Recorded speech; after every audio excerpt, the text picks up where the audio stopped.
my question has a couple of parts. It's also about relationship. And the first part is about communication.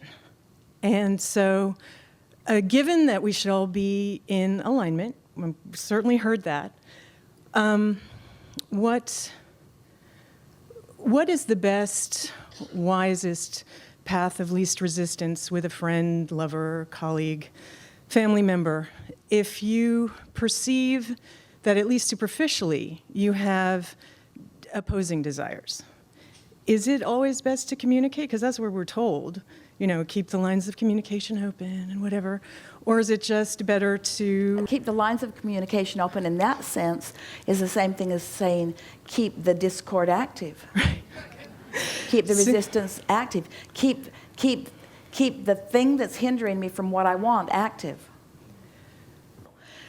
The analogy that we were using at one time was your mate wants to live in the mountains and you want to live by the seashore. So it feels like there's no place for you to live together because you've got your heart set on one thing and your partner's got his heart set on another thing. Well, what happens in that situation is you both hold yourself apart from what you want by making the details too literal. Where if instead you'll start talking about why you want what you want. As you begin talking about why you want what you want, what begins to happen is you begin to notice that there are a lot of compatible components. And this time-space reality does have the ability to deliver to each of you what you want without tearing you apart and making you have to live apart. You want to talk about the specifics of something? So what are we talking about here? Let's get focused and let's move some energy around it. Okay. Well, actually, one of the things that I wanted to tease you on the square about is that you've often said you can't avoid aging because of it's moving through time. But in American, and I was the last holdout on hopefully, but in American English, aging means decline. And of course I don't want to be a baby, but you go into the wild, you can't really tell an adult wolf from an older adult wolf. Do physical changes mean diminishment in joy? No, but I don't see well, so first of all, if your joy is hinging upon that, then there would be diminishment of joy, but it does not need to be. In other words, the success that you're all reaching for is the joy factor.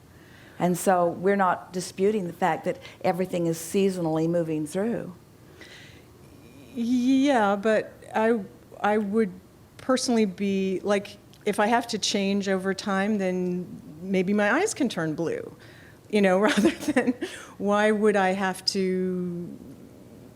and I do see different people aging at different rates. Well, here's the thing. We want to say this to you in a very powerful way, because we appreciate the weirdness that is you, and we like the leading edge thoughts that you're having, and we like the notion that you are developing that says, if I am in fact the creator of my own reality, then all things should be possible for me. And I either am the creator of my own reality or I am not. And so if I am the creator of my reality, then I should get to choose things that are apart from maybe what anybody else has ever created, and it should not be a problem for me to create that. And we agree with you completely on that sentiment. But here's the thing. You can't create outside the boundaries of your own beliefs. So your beef is not with the laws of the universe, and it's not with Abraham who's expressing them accurately. Your concern, or where the misstep is that you have beliefs that are not serving you. If you could shift your beliefs, your eyes could be blue. And we don't even want to say to you, let's put it in another way. There is a trajectory. There is a trajectory of evolution of species that is powerfully in place, that is changing all day, every day. Adaptation is the name of the game, not just of survival, but joyous survival on this planet.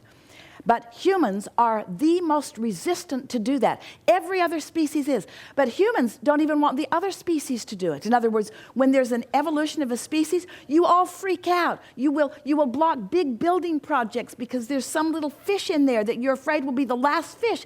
And that fish is saying to you, I don't even want to be this fish anymore. Most of my species is already adapted to something else altogether. We've all moved to warmer water. Why are you holding me here, making me be this little fish that lives in this this little pond. I don't want to be there anymore. And that's what humans do to themselves too. It's your belief. It's your fear of change. It's your reluctance to get out there on the leading edge. It's your fear of the unknown, you see. So we like where you're going with this, and we just want to say to you, if you can get your belief in harmony with your desire, you will prove to the world through the example that you live that all things are possible, that your physical apparatus, that your species is adaptable, and that it will take on the characteristics of the pure aligned thought that is within you. But it's got to be pure aligned thought. It can't be, I want this and I'm arguing about this. It can't be, I want this but nobody else believes it. It can't be, I want this but I'm not sure, Abraham, that you're giving me permission to do it. It's only your own beliefs that prevent you from being or doing or having anything that you can imagine. And if this time-space reality can produce within you the desire to be something different than you are, it is our promise to you that the resources within your physical body and the atmosphere that surrounds you is sufficient to give you anything that you want. You can be the first to do anything, but you got to believe it, which means you got to stop arguing about being the first. And you got to stop arguing about most other people not going along with it. And you got to stop feeling weird about it. You got to stop giving yourself the label of weird. There has never ever been a crowd on the leading edge. And it's always some weirdo that sees things differently, that gets things going in a whole different direction. And then the rest of humanity benefits from it. And then a few decades from now or centuries from now, you all look back on, oh, I don't know why that guy made such a big deal about that, because we're all now doing it. And we say, because he was the only one doing it then. That's why it was a big deal. Yeah. Yeah.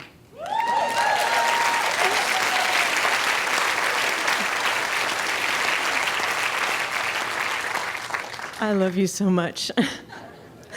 This question kind of started out, and it wasn't meant to be glib, but it was sort of inspired by Jerry.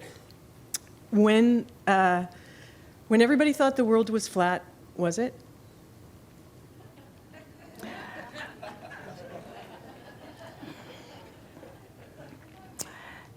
Absolutely not. Their perception was distorted.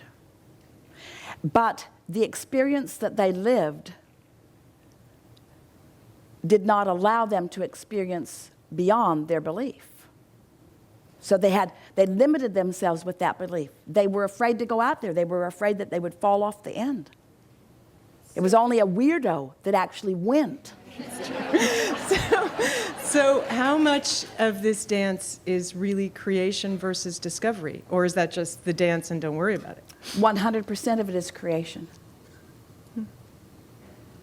It's all creation. Every bit of it. All of it.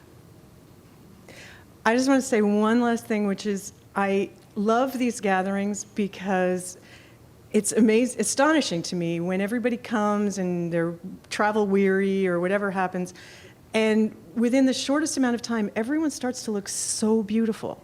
Does anybody else notice that? You're just all gorgeous now. Even though they're older?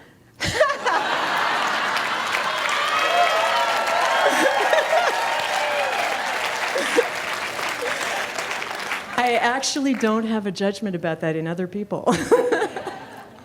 We're just playing with you. Your resiliency, your appearance, your attitude, it's all about your vibrational countenance.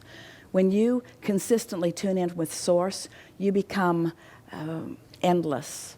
There is so much more potential for physical human creation than you are allowing yourselves. And as you get your eye off of the conditions, some of them we talked about just now, and on the energy, you will be really pleased with the evolution of your own physical apparatus. Yeah. Yeah. But you'll still move through time. And unless you're like Esther, who refuses to have birthdays, you will get older. Well, tell Esther my dad celebrates the anniversary of a birthday he liked a lot, so he doesn't actually get older. Good plan. Enough? Thank you.